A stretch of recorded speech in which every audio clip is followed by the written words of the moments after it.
Without context, this is probably one of the strangest bits of Dragon Ball Z media. Well, next to the Mets ad. Actually, forget about that whole sentence. Goku meeting Goku, Master Roshi hitting the special beam cannon, and Cell's quickest defeat.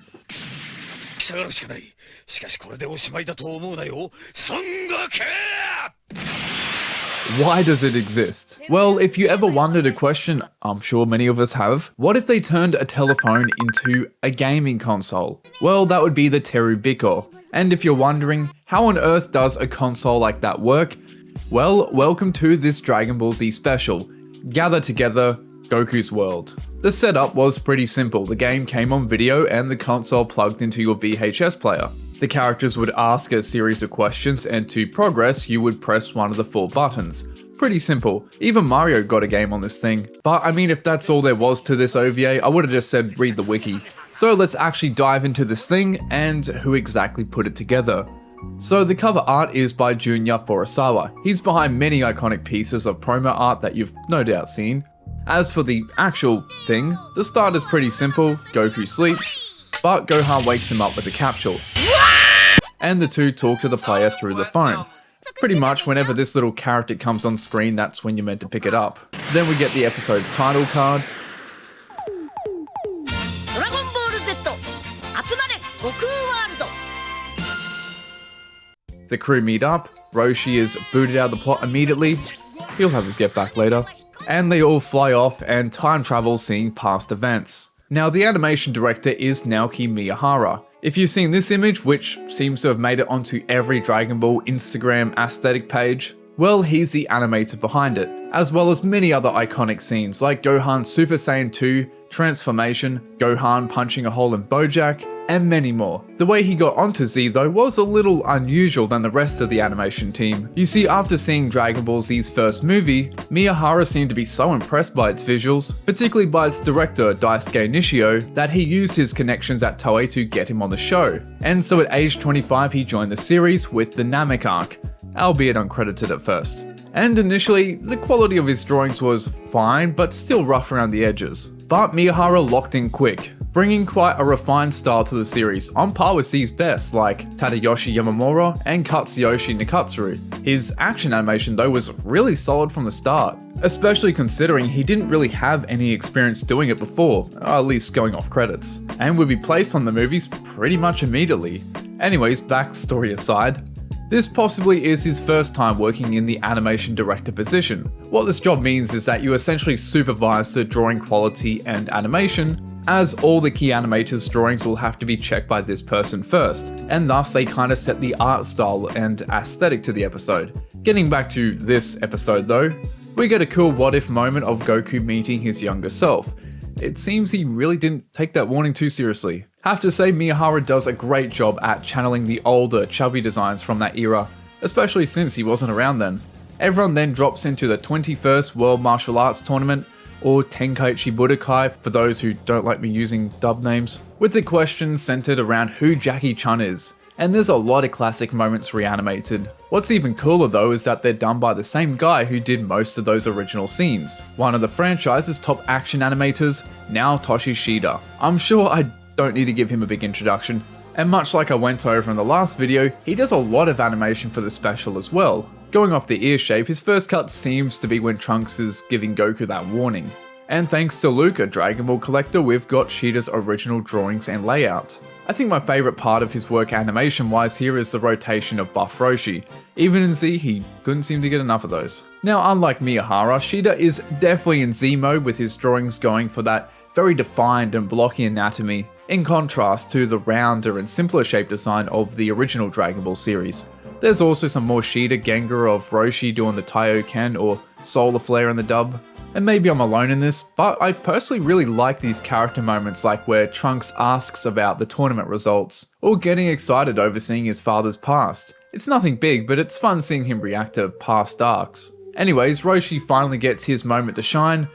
Well, eventually. There's also a neat callback to the Dr. Slump anime with the Ahokro, a pretty common gag in that show. Even the background art is a bit of a throwback to Slump's art style with the rounded, simplified hills and trees. Interestingly enough, this reference also appeared in Dragon Ball Super, and with Roshi ironically being the punching bag again. Now everything here looks like Sheeta's work, even if the video quality is crunched to bits in the original version I watched, although one of the original animation cells popped up, so that does make things a bit more clearer. Then after, it's a throwback to the good old King Piccolo arc, and once again Sheeta also had a part in the original episode. It's really cool to see how much he had progressed as an artist since then. His detailed shading and rougher lines really give a good rugged feel to the art, especially for King Piccolo, although won't lie, his original take on the character still looked pretty intense in its own way. And what's great is unlike then, you don't have his supervisor, Masayuki Uchiyama, redrawing everything, so his style actually comes through. Miyahara definitely corrects some of his art, but it actually feels like an improvement, and he does it without erasing a lot of the original quirks, like adding variety and weight to the line work for certain features, which gives depth. For example, harder parts of the face like the nose and jawline have thicker weight, while softer areas like face wrinkles and eyes are thinned out, as well as small adjustments to the shading to better define the chin and bottom lip. Really good stuff. This special also includes some sort of low-key content in comparison to what we've just seen, like questioning over who Goku mistook Kami for the first time. Now the artwork in this section looks entirely like Miyahara. These could just be heavy redraws, but if it's to this extent, I think it's fair to credit it to him at that point. There's also some questions regarding Vegeta after, but the majority is reused animation, so nothing much to say there. We then make it to Namek, where there are several alternative Purungas. The fourth answer is undoubtedly the best. Also, if there's a what if Purunga was evil fanbase out there, here's some content. There's also some Gengar for this, and the handwriting looks pretty similar to animator Akira Inagami. He also has some cuts after this, so it's likely that he's the animator behind the whole Namek section. And like Sheeta, Miyahara goes pretty light on those corrections. Now, I've brought up Inagami on the channel before, but for those who don't know much about him, Inagami was actually one of Miyahara's classmates at animation school, and has his own fair share of iconic scenes to his name as well, such as Broly transforming into the legendary Super Saiyan, Vegeta going Super Saiyan for the first time, Trunks going Super Saiyan against Frieza, and was the animation director for the episode when we see Goku's first proper appearance in his Super Saiyan 4 form. You've probably noticed a bit of a trend with him by now. Then it's time for the final villain. The orange sky, cell covered in thick shadows, quite solid composition as well, very imposing with a clear focal point. And Inagami is back drawing Cell. Looking at the art style, it's highly likely he did the previous cuts as well, and with that I would have just kind of assumed he did the fighting. But only recently some original drawings from this special was auctioned online, and turns out the fighting is actually animated by Tetsuya Numiko. He's a bit of a lesser known name, so honestly I was really surprised to see him here. He only worked on the TV series for the Android arc, and there was nothing really noteworthy he did. I mean, his drawings definitely weren't the most polished thing out there, but it seems by this point he'd gotten more used to Dragon Ball's art style. No, well that's assuming his layouts weren't corrected. And speaking of corrections, Miyahara goes all in here, but it's definitely for the best. Now, Dragon Ball's designs compared to other anime at this time weren't exactly the loosest thing out there in terms of anatomy, especially a design like Cell whose arms and legs are made up of this sort of hard material. So it's really easy to get stiff looking drawings and animation with a character like him if you're not careful. So it's pretty impressive seeing how much Miyahara loosens up Numiko's drawings. Now for the animation, even though there's a bit of looping here, the actual movement is surprisingly good. There's not that stiff sort of motion that creeps in a lot of the time you see looping in Z. I think Miyahara's adjustments certainly help with avoiding that, but I still have to hand it to Numiko. The way he spaces out his drawings and his timing gives a smooth flow to everything. Honestly, this is probably some of the best action I've seen from him. Besides the animation, some cool angles from the storyboard as well. It does make me laugh a little though, how Krillin can't even get a single hit in.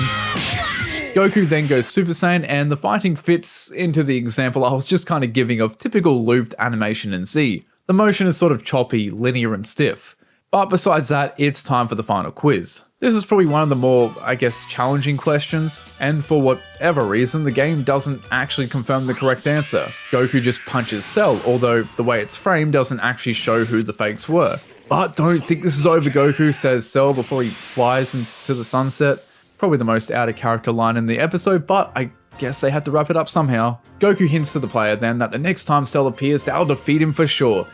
this game never got a sequel. RIP to the Terebikko Dragon Ball fanbase. And that's this OVA. There's still a lot of unknown details like who scripted it, who directed it. At least we know who some of the animators were though. And although it might be a little bit surprising to some to see Z's top action animators on this, guys like Naotoshi Shida in particular seem to be picked to work on a lot of Dragon Ball games at this time. Besides all that though, aesthetically it's pretty nice, from the background art to Miyahara's art style. It's pretty conservative in its animation, but still fun. And plot-wise, it provides a lot of cool what-if moments that we never got to see in the original series. So yeah, I recommend checking this out if you haven't. I guess though, if you're someone who's just kind of interested in Dragon Ball for the action, you probably won't enjoy it too much. And final tidbit before I go, this episode sort of marks the start of a small trend for Miyahara, as he seemed to work on a lot of scenes involving reanimated flashbacks, like in Z episode 280 and episode 64 in GT. Anyways though, that's all I have. I had no plans on ever talking about this little special, but there were several people that reached out to me in the comments and DMs. So I was still in a bit of a Z mode after the last video and thought why not. So again, thank you for watching, and to my patrons, please help support the channel over there. And with that, I'll see you later.